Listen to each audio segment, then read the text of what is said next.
With that down, let's move on to our final main topic today. And our final main topic today comes to us from Charlie McGivern, who writes, "Hi, John and friends. I've just realized that there are new Star Wars films. One of them is released on December 16th, 2022, and so is Aquaman 2. Should one of them move to a new release date? Also, December 16th, 2022 is my 17th birthday.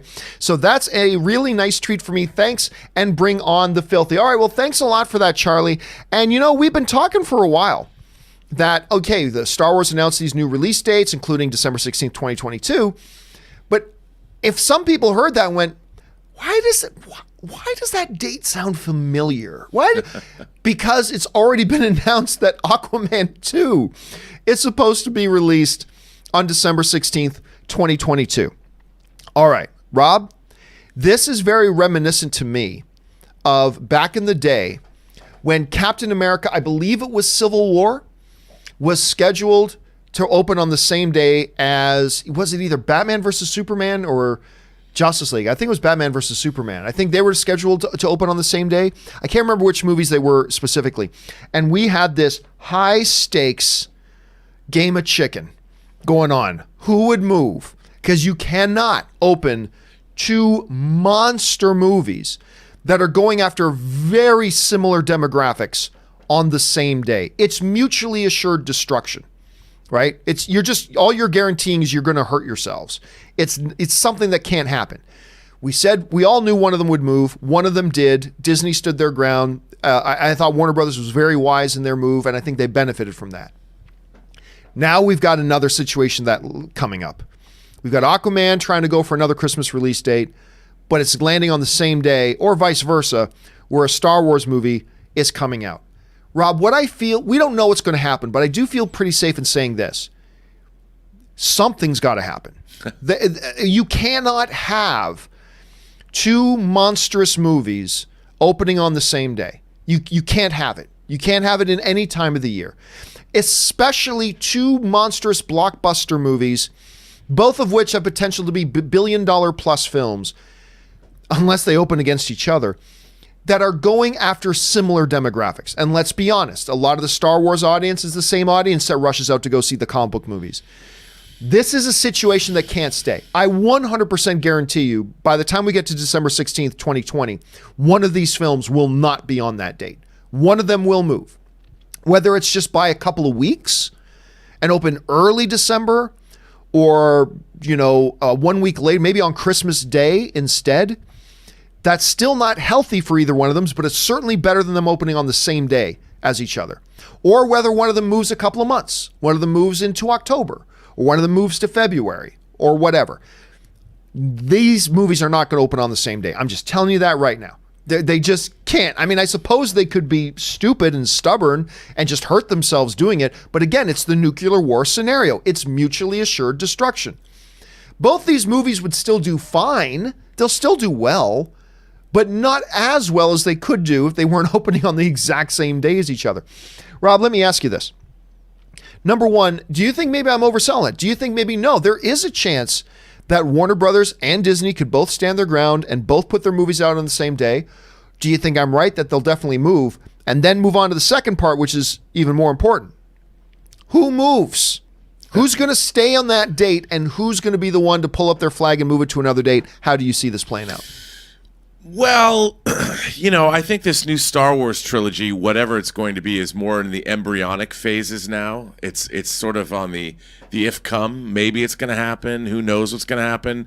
They can stake out that release date, but let's hope they have good movies to make first. I think Aquaman is probably further along in the development process. I could be wrong, but I think if anyone's going to move, it really depends ultimately on which movie. Like, I could see one of them moving into the Thanksgiving slot. Yeah, which is also a very lucrative weekend. Right, and that's the obvious place to move. Now, I would say that Aquaman would probably be the movie to move into that slot.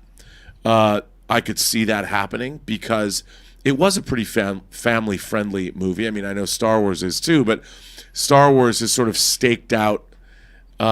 It now has more of a there's more Star Wars movies that have come out at Christmas now. Right. Yes. But who knows? I mean, maybe they'll move the trilogy back to May. I don't know. It's so far out. I mean, 2022. I don't even know if I'm going to make it to 2020. So who knows? But yeah, I do think that I could see Aquaman moving to Thanksgiving. And by the way, that's a great slot to open too. Thanksgiving is a very lucrative time. Wonderful slot. And look, let me be clear here. I'm not suggesting that no other movies can open around Aquaman or Star Wars. I'm not suggesting that. But what you traditionally see is you'll see a little bit of counter programming going in there. You can put other movies in there.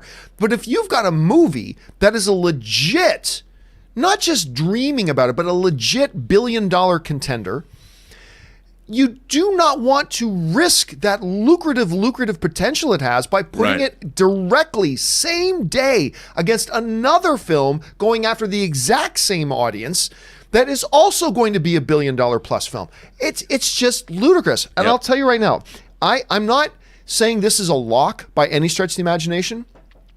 Aquaman will be the one to move. Aquaman will be the one to move. I think the folks at Warner Brothers, particularly now that they're under the ownership of AT&T, I don't think they really feel any sense of, I know we as fans like to think that, but they're our rivals, so we gotta stand our ground, we gotta stick it to them. I don't think the new Warner Brother overlords care about that. I think all they care about, and this is good for this situation, I think all the overlords at AT&T care about for their Warner Brothers properties is, hey, make us as much money as we can. If opening on that date is gonna hurt how much we make, well then move it. But we can't. We got to stand our ground and get Disney. That doesn't make any sense. Just go make money. You make a good movie. You want as many people to see it as possible. Let's move the damn movie. Now, you can honestly then say, well, why doesn't Disney do that? Bob Iger's a different animal. Bob Iger is, look, he is the High Lord Emperor Supreme of Disney, but he also sees himself as the ultimate alpha. He really does. And hey, you got to have a bit of that swagger if you're going to be in the position that he's in. You got to have that swagger. But he is the guy who will walk into the room and say, clear the table plates. I'm going to pull out my dick and show you how big it is and throw it on the table. That's what he wants to do. That's my man. That's how he perceives himself. And I just don't think the overlords of Warner Brothers under AT&T care about that game. And they're probably smarter for it. But I don't see Iger budging. I don't think Iger's going to budge. Now, we can get into the debate, Rob, about who should move. We can get into the debate of, well, listen, Warner Brothers moved off the date before when they had the Captain America movie and their movie coming out, so now Disney should be the one to move. We can get into the shoulds debate, but that's a different discussion. If we're just talking about who will move, I think one of them will, and I think it's going to be Aquaman. And I don't think that's a sign of weakness. Look, remember when Alita Battle Angel moved out of that really overly stuffed Christmas kind of season thing? Yep. That wasn't a sign of weakness. I thought that was super smart on their part. They moved out. They didn't do as well as they were hoping, but I think they did better than if they had stayed in that Christmas release date. And they benefited from it. So I think Aquaman's going to move, and I don't think in any way, shape, or form is that a sign of weakness. What do you think about that? I don't know. It's not a sign of weakness. It's just good business. I mean, you want to have these movies that there's a huge risk in all of them because the amount of money they're spending and the huge reward has been proven for both of these franchises. So, we've got the holiday season is a time that's rich for everyone. Everybody gets a piece of the cake. But we saw what happened with what you would call that Murderer's Row last year. Didn't do well for everyone. Mary Poppins Returns was, I think, a casualty of that.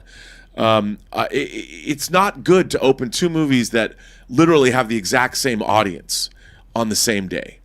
Although, I did point out that 37 years ago, Poltergeist and Star Trek 2 opened the same day, and it was like Sophie's Choice, man. It was really tough. Yeah, but it was tough. Different audience, a horror audience, sci-fi audience. Yeah, but it's still Spielberg produced. It was rough, man. There was some crossover. I saw Star Trek 2 4 times in the same day. Just wanted you to know. Wrath but of then Khan, baby. Next day, I did go see Poltergeist. But this is like different time, different world.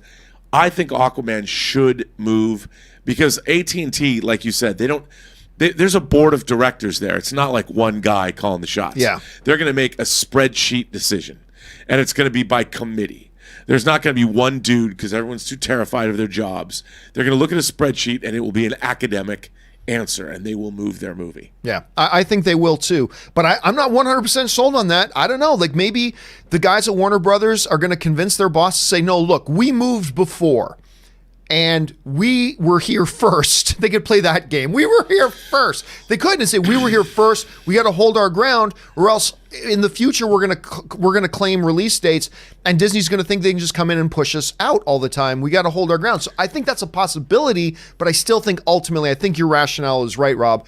I think at the end of the day, business is gonna come out first, and we'll see them move. But who knows? We'll have to see. Also, dude, who knows if this new Star Wars trilogy is going to get made? Oh, it's getting made. I mean, we'll see. It's getting made. I mean, it might have delays. They might want to release it earlier. You never know. I mean, we're 2.5 years out.